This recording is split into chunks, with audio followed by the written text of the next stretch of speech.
Money money money money అనేది మన అందరికీ చాలా ఇంపార్టెంట్ వన్. కానీ చాలామందికి దాన్ని ఎలా ఎర్న్ చేయాలి అని తెలీదు. ఒకవేళ ఎర్న్ చేసినా దాన్ని ఎలా కరెక్ట్గా మేనేజ్ చేయాలి అని కూడా తెలీదు. ద సైకాలజీ ఆఫ్ మనీ అనే బుక్లో ఆథర్ మార్గన్ హాసెల్ చాలా పవర్ఫుల్ కాన్సెప్ట్స్ను డిస్కస్ చేశాడు. మనీ గురించి మనం ఎలా థింక్ చేయాలి, ఎలా బిహేవ్ చేయాలి అండ్ ఏ మిస్టేక్స్ను అవాయిడ్ చేయాలి అని పిన్ టు పిన్ చాలా డీటెయిల్గా చెప్పాడు. సో ఈ వీడియోలో ఈ బుక్ నుండి ఉన్న మేజర్ లెసన్స్ను సింప్లిఫై చేసి ఎగ్జాంపుల్స్తో ఎక్స్ప్లెయిన్ చేయడానికి నేను ట్రై చేస్తా. బయట సెల్ఫ్ ఇంప్రూవ్మెంట్స్కి చాలా బుక్స్ అండ్ వీడియోస్ ఉన్నాయి.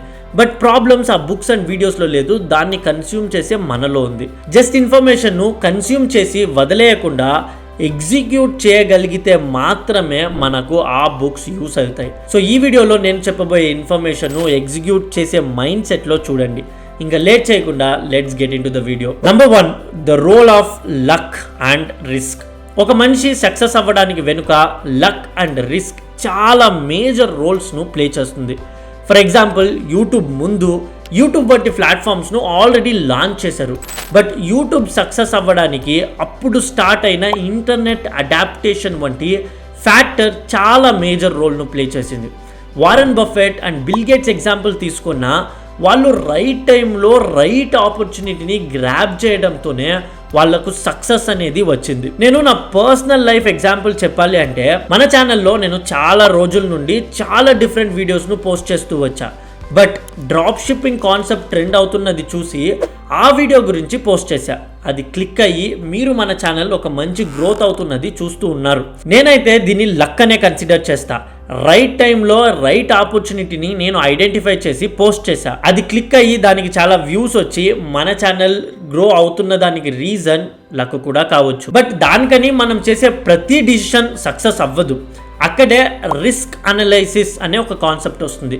ఒక విషయం సక్సెస్ ఆర్ ఫెయిల్యూర్ కావడానికి లక్ ఎంత మేజర్ రోల్ను ప్లే చేస్తుందో, రిస్క్ అనలైసిస్ కూడా అదే రోల్ను ప్లే చేస్తుంది. లక్ అనేది మన కంట్రోల్లో ఉండదు, బట్ రిస్క్ను అనలైజ్ చేయడం మాత్రం మన కంట్రోల్లోనే ఉంటుంది. సో ఒక స్మాల్ డిసిషన్ కానీ లేక బిగ్ డిసిషన్ కానీ మీరు అందులో అమౌంట్ ఇన్వెస్ట్ చేయండి లేక టైంను ఇన్వెస్ట్ చేయండి, దాంట్లో వచ్చే రిటర్న్ ఎంత, దాంట్లో ఉన్న రిస్క్ ఏంటి అని అనలైజ్ చేసే ఆ డిసిషన్ను తీసుకునే మైండ్ సెట్ను అడాప్ట్ చేసుకోండి. Number 2, compounding, the 8th wonder of world.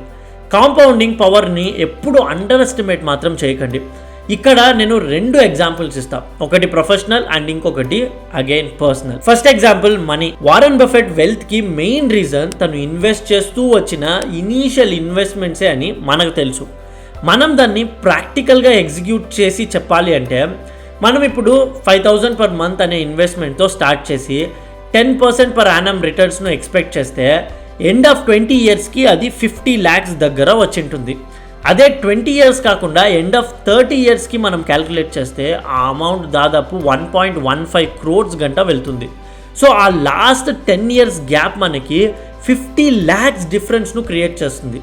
That's the power of compounding. ఇప్పుడు నా పర్సనల్ లైఫ్ ఎగ్జాంపుల్ చెప్తా. మనం కాలేజ్లో ఉన్నప్పుడు మన వద్ద అంతగా మనీ అనేది ఉండదు. సో మనం ఇన్వెస్ట్ చేయగల ఒక విషయం అంటే అది మన టైమ్ అండ్ ఎఫర్ట్స్. అలా నా టైమ్ అండ్ ఎఫర్ట్స్ను నేను యూట్యూబ్, బ్లాగింగ్ అండ్ ఈ-కామర్స్ అంటూ చాలా వాటి మీద ఇన్వెస్ట్ చేశాను. నేను ఇనీషియల్గా వీడియోస్ను క్రియేట్ చేసినప్పుడు కానీ లేక అదర్ థింగ్స్ను క్రియేట్ చేసినప్పుడు కానీ అవుట్పుట్ లేదా రిటర్న్ ఆన్ ఇన్వెస్ట్మెంట్ నేను ఎక్స్పెక్ట్ చేసినట్లు ఉండలేదు. But I didn't give up on that.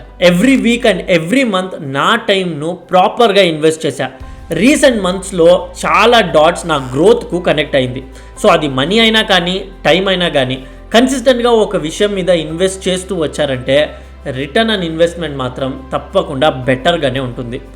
Number 3, being rich vices being wealthy. Rich అవ్వడం అంటే ఫ్లాషీ లైఫ్ స్టైల్ను లీడ్ చేయడం అని అనుకుంటున్నారు చాలామంది. కానీ వెల్తీ అవ్వడం అంటే ఒక స్ట్రాంగ్ ఫైనాన్షియల్ ఫౌండేషన్ను బిల్డ్ చేయడం. రియల్ లైఫ్ ఎగ్జాంపుల్ ఒకటి మీకు చెప్పాలి అంటే, లెట్స్ సే ఒక మనిషి 1 crore per annum ఎర్న్ చేస్తున్నాడు. బట్ అన్నెసెసరీ ఎక్స్పెన్సెస్ వల్ల 0 సేవింగ్స్ ఉంది. అదే వేరే మనిషి జస్ట్ 50,000 మాత్రమే ఎర్న్ చేస్తున్నాడు అండ్ అందులో కూడా 30% సేవ్ చేస్తున్నాడు. సో ఇక్కడ పాయింట్ ఏంటంటే, స్పెండింగ్ను చూసి రిచ్నెస్ ఆర్ వెల్త్ను మనం మెషర్ చేయలేం.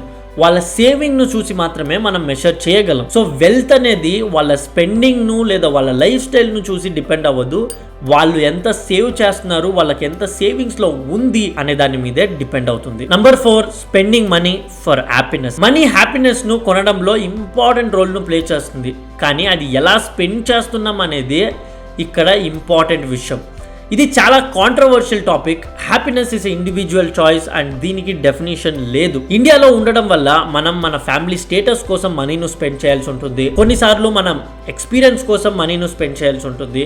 బట్ రేర్లీ మాత్రమే ఒక విషయం మీద మన ఎర్నింగ్స్ను ఇన్వెస్ట్ చేసి అందులో నుండి వచ్చిన ప్రాఫిట్స్ను ఇలా స్పెండ్ చేయడానికి థింక్ చేస్తాం. సో ప్యాటర్న్ ఎలా ఉండాలి అంటే, మీరు ఒక విషయం నుంచి ఎర్న్ చేశారు అంటే అందులో గల సమ్ పార్ట్ ఆఫ్ ద అమౌంట్ను బిజినెస్ లేదా యాసెట్స్ మీద ఇన్వెస్ట్ చేయండి.